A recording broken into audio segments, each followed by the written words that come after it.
삶의 작은 일에도 그 맘을 알기 원하네. 그 좁은 길로 가길 원해. 오늘 설교 제목은 첫 번째 나비가 되신 예수님입니다. 이 제목을 듣는 순간 어떤 생각이 드십니까? 어떤 분은 참 낭만적이다 그런 생각이 들기도 하겠고, 어떤 분은 좀 엉뚱하다 그런 생각이 들기도 할 것입니다. 지난번에는 하나님이 봄꽃으로 설교하신다는 그런 아주 특이한 제목으로 설교를 하시더니만, 오늘은 첫 번째 나비가 되신 예수님. 요즘 목사님이 무슨 영감을 그렇게 많이 받으시나, 좀 설교 제목이 좀 독특하다 그렇게 생각이 드실 수 있겠습니다. 성경을 보게 되면은 예수님은 부활의 첫 열매가 되신다는 말씀이 몇 군데 나옵니다. 첫 열매. 지금 봄이 되면서 아파트 정원을 지나가다 보면은 첫 번째 목련이 피어나면은 그게 하나의 꽃이 아니죠. 독립된 꽃이 아니죠. 첫 번째 목련꽃이 나타난 다음에는 다른 나뭇가지에도 연이어서 이렇게 비슷한 꽃들이 피어나는 것을 보게 됩니다. 그래서 예수님을 부활의 첫 열매라고 부르는 것입니다. 예수님의 부활은 예수님만의 부활이 아니라 곧 예수님을 믿고 따르는 우리의 부활이 된다는 것을 말씀하고 있는 것입니다. 오늘 우리 교회에서는 1층 로비에 나비 표본 전시를 하고 있습니다. 우리 교회 김우진 은퇴 안수 집사님께서 교사 시절 40여 년 동안 국내외 여러 곳을 다니면서 나비 채집을 했습니다. 그리고 예쁘게 정성을 다하여 표본을 만들어 둔 것을 제가 신방했을 때에 발견하고, 언젠가 한번 이 방 안에만 두지 말고 이렇게 전시를 했으면 참 좋겠다 그렇게 기도하고 생각하던 가운데에 이번 부활의 계절 때에 이렇게 교회 복도에 전시를 해서 성도들과 함께 볼 수 있게 되었습니다. 나비가 되는 과정을 보게 되면 참으로 신묘막측하지 않습니까? 나비의 알을 보신 적이 있습니까? 정말 깨알같이 작습니다. 그런데 거기서 이제 애벌레가 나오지 않습니까? 그래서 애벌레가 한 6주 정도 지나게 되면은 제법 큰 모양이 되고, 그런데 거기서 이제 고치가 됩니다. 딱딱한 고치가 됩니다.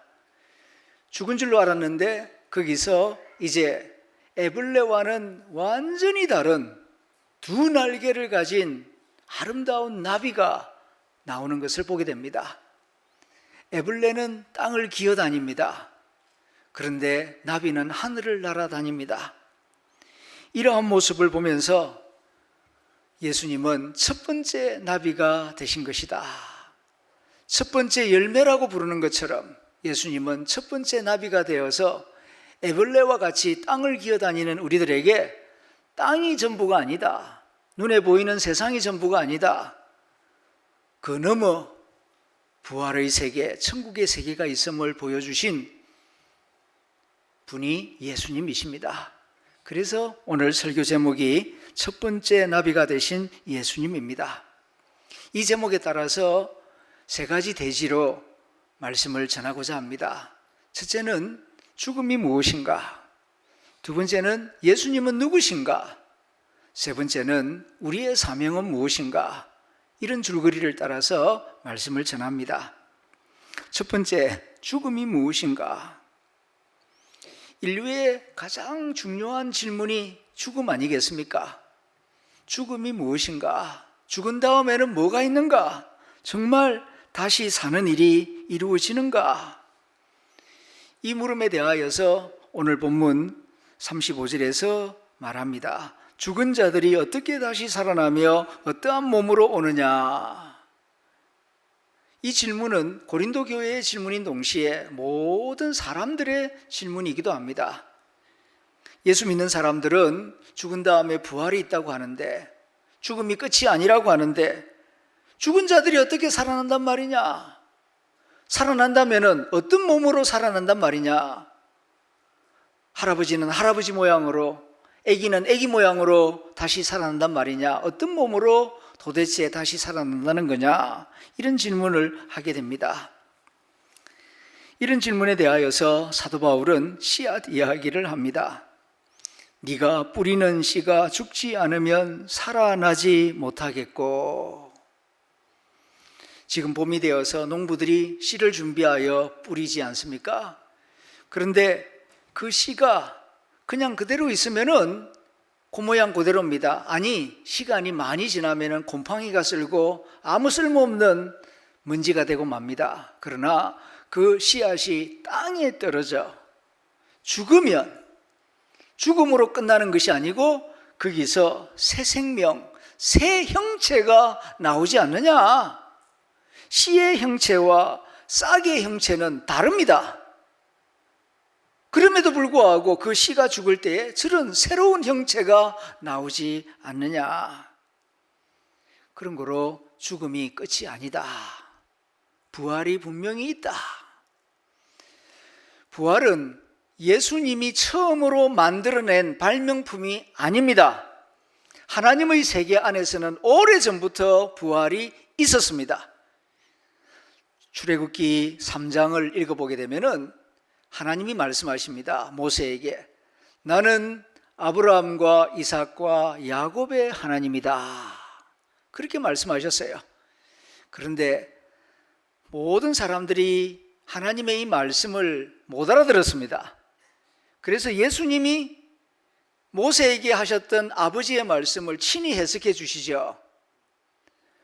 아브라함과 이삭과 야곱이 죽었으면 하나님이 아브라함과 이삭과 야곱의 하나님이 나다, 그런 말씀을 하셨겠냐?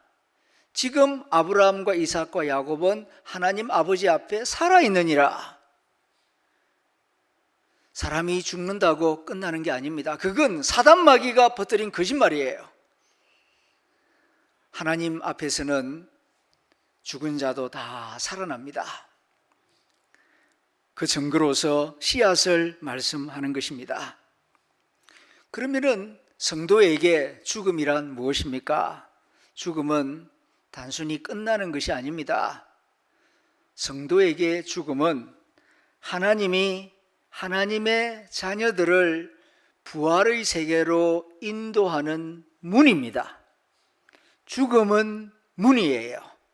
Death is gate. 죽음은 문이다. 부활의 세계에 이르려면은 이 문을 지나가야 돼요. 그러므로 죽는 것을 두려워하지 마십시오. 죽음의 때가 가까이 다가오면은 이제 이 문을 지나 하나님이 예비하신 부활의 영광의 세계로 들어가겠구나. 이것을 믿음으로 임종의 때가 가까이 다가오면은 더욱 주 예수님을 붙드는 성도들이 되어야 할 줄로 믿습니다. 두 번째로는 예수님이 누구냐 하는 물음입니다. 여러 가지로 대답할 수 있겠습니다만은 예수님은 첫 번째 나비이시다, 이렇게 말씀드릴 수 있겠습니다. 책 가운데에 꽃들에게 희망을 이라고 하는 유명한 동화책이 있습니다. 그 책에 보면은 줄무늬하고 민무늬 애벌레 두 마리 이야기가 나와요. 아래서 깨어난 애벌레 두 마리가 땅을 기어다닙니다. 하루 종일 하는 일은 먹는 거 찾아다니는 거죠. 그렇게 열심히 움직이다 보니까 한 무리의 애벌레를 발견합니다.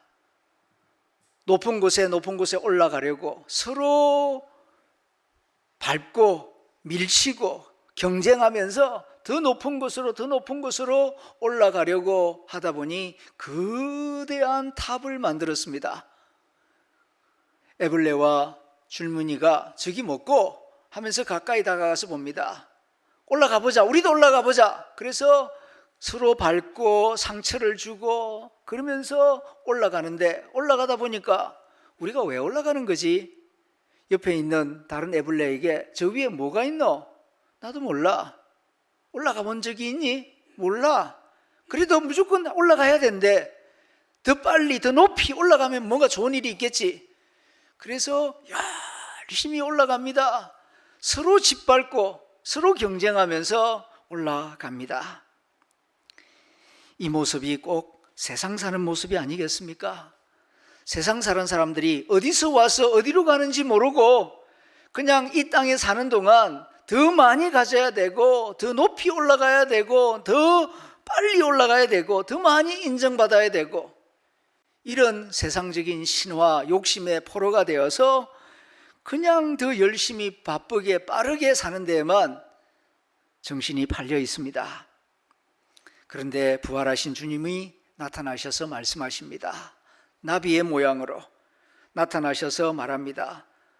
하시는 말씀이 에블레들아, 더 빨리 더 빨리 더 높이 더 높이 올라가라, 그런 말씀을 하는 게 아니라 변화되어라, 나를 보라, 너희들도 나와 같이 변화될 수 있다라고 말씀하시는 것입니다. 에블레들 속에서는 나비가 안 보입니다. 내 안에 그런 나비가 있다는 것이 믿겨지지 않습니다. 그런데 하늘에서 나타난 화려하고 영광스러운 나비가 말합니다. 그 길을 보지 말고 나를 보라. 내 안에 네가 있다. 그리고 경쟁하여서 남을 짓밟고 더 높이 올라갈 것이 아니라 이제는 하늘의 미랄이 땅에 떨어져 죽는 것처럼 고치가 되라고, 기다림의 시간을 가지라고, 나를 믿고 나를 바라보고 고치가 되는 그런 미랄이 되는 시간을 가지라고 말씀합니다. 예수님은 우리에게 말씀하십니다. 너희는 하나님 아버지의 형상을 따라 존귀하게 지음을 받은 하나님의 자녀들이다. 애벌레처럼 살다가 서로 경쟁하면서 좀 더 나은 애벌레, 좀 더 괜찮은 애벌레, 좀 더 빨리 가는 애벌레, 그런 거 되려고 하지 말고 네 안에 부활의 영광이 있다. 이것을 믿고 하나님의 말씀을 따라서 순종하며 살 것을 말씀합니다. 예수를 믿는다는 것이 무엇입니까? 여러분은 왜 교회 다닙니까? 왜 예수를 믿으십니까? 좀 더 유능한 애벌레가 되기 위해서 교회를 다니고 예수를 믿으신다면 딴 데 가보는 것이 나을 겁니다. 좀 더 유능하고 좀 더 빨리 가고 좀 더 경쟁력 있는 그런 사회인이 되기 위해서, 좀 더 부자가 되고 좀 더 높은 자리에 올라가기 위해서 예수를 믿고 기도를 하신다면 교회 다니면서 아까운 11조 하지 마시고 딴 데 가서 오히려 학원을 다니시든지 아니면은 유능한 멘토를 만나는 것이 나을 것입니다.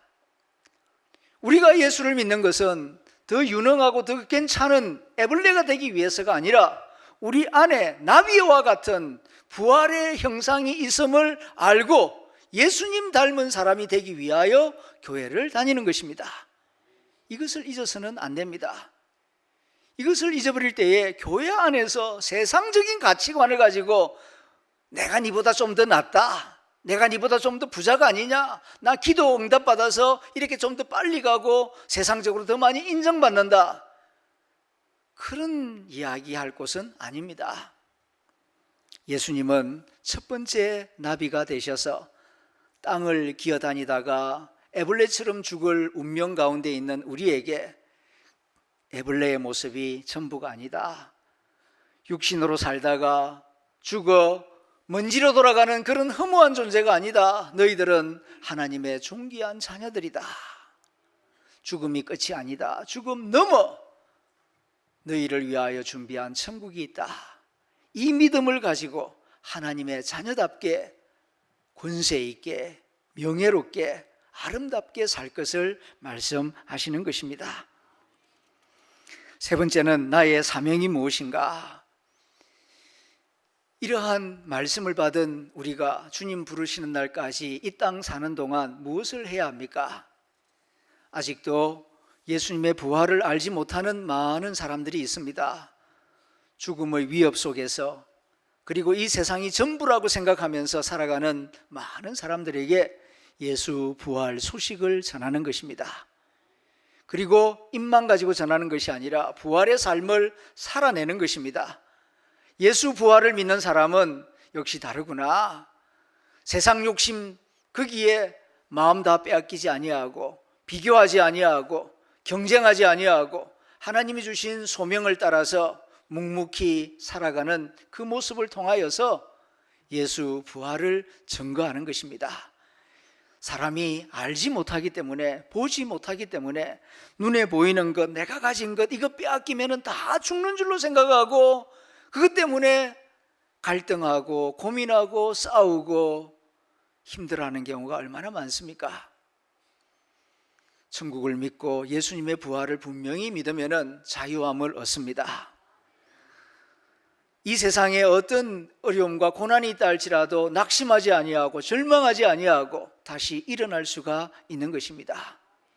그러므로 예수 부활을 믿는 우리가 이 땅에 사는 동안 예수 부활을 믿는 사람답게 끝까지 사랑하며 그리고 진리를 전파하며 공의와 정의를 담대하게 용감하게 실천해 나가는 하나님의 자녀로서 살아야 할 줄로 믿습니다. 꽃들에게 희망이 되는 교회가 되기를 원합니다. 외로운 이들에게 희망이 되고 상처 입은 성도들에게 희망이 되고 불안한 청년들에게 희망이 되고 병상에 누운 이들에게 희망이 되고 두려운 이들에게 희망이 되는 교회, 우리 교회가 그런 부활을 증거하는 아름다운 교회, 권세 있는 교회가 되기를 소망합니다. 하나님은 누구십니까? 하나님은 씨앗을 꽃으로 만드시는 하나님이십니다. 하나님은 누구십니까? 애벌레를 나비로 만드시는 분이십니다. 하나님은 무덤을 빈 무덤으로 만드시는 하나님이십니다. 하나님은 죽음을 부활로 바꾸시는 하나님이십니다. 그러므로 오늘 부활주일 예배를 드리면서 우리 모두 이렇게 고백하면 좋겠습니다. 부활하신 주님, 이제는 애벌레로만 살지 않겠습니다. 첫 번째 나비가 되신 주님을 바라보며 살겠습니다. 부활하신 주님을 붙들고 살겠습니다. 저도 부활하신 주님 안에서 새로워질 줄로 믿습니다. 꽃들에게 희망이 되는 삶을 살겠습니다. 예수님 살아나셨습니다. 예수님 참으로 부활하셨습니다. 할렐루야. 기도하겠습니다.